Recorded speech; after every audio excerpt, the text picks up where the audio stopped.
இளையராஜாவுடைய தம்பியான கங்கை அமரன் நம்ம எல்லாருக்குமே ரொம்ப பரிச்சயமான நபர் அப்படின்னே சொல்லலாம். இவரை பொறுத்த வரைக்கும் தமிழ்நாட்டுடைய தேனி மாவட்டத்துல பண்ணையபுரத்துல 1947 வருஷத்துல டிசம்பர் மாசம் பிறந்திருக்காரு. அப்பா பேரு ராமசாமி, அம்மா பேரு சின்னத்தாயி. இளையராஜாவுடைய தம்பி. இவருக்கு வெங்கட் பிரபு, பிரேம்ஜின்னு சொல்லிட்டு 2 பசங்க இருக்காங்க.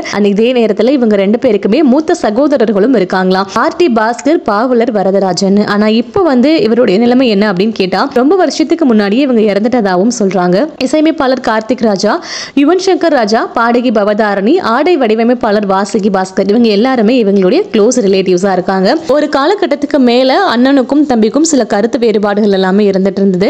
தனிப்பட்ட வாழ்க்கை அப்படின்னு பார்த்தா பல சர்ச்சைக்குரிய விஷயங்களை பத்தி கங்கை அமரன் அப்பப்ப பேசிக்கிட்டே இருப்பாரு. இந்த நிலையில கங்கை அமரன் இளையராஜா கூட சேர்ந்து சில ஒர்க் எல்லாம் பண்ணியிருந்தாலுமே கூட அவருடைய வாழ்க்கையை தொடங்கின கங்கை அமரன் மௌன கீதங்கள் மற்றும் வாழ்வே மாயம் மாதிரியான வெற்றி படங்களுக்கும் இசையமைச்சிருந்தாரு. இசையமைக்கிறத தவிர கோழி கூவுது மூலமா இயக்குனரா அறிமுகமானார் அமரன். மிகவும் வெற்றிகரமான கரகாட்டக்காரன் உட்பட பல படங்களையும் இயக்கியிருக்காரு. தெம்மாங்கு பாட்டுக்காரன் இயக்குனராக அவர் கடைசியா நடிச்ச படம் அவருடைய மகன் வெங்கட் பிரபுவுடைய நடிப்புல அறிமுகமான பூஞ்சோலை இப்ப வரைக்கும் வெளியே வராமே இருக்குன்ற மாதிரியும் சொல்லிக்கிட்டு இருக்காங்க.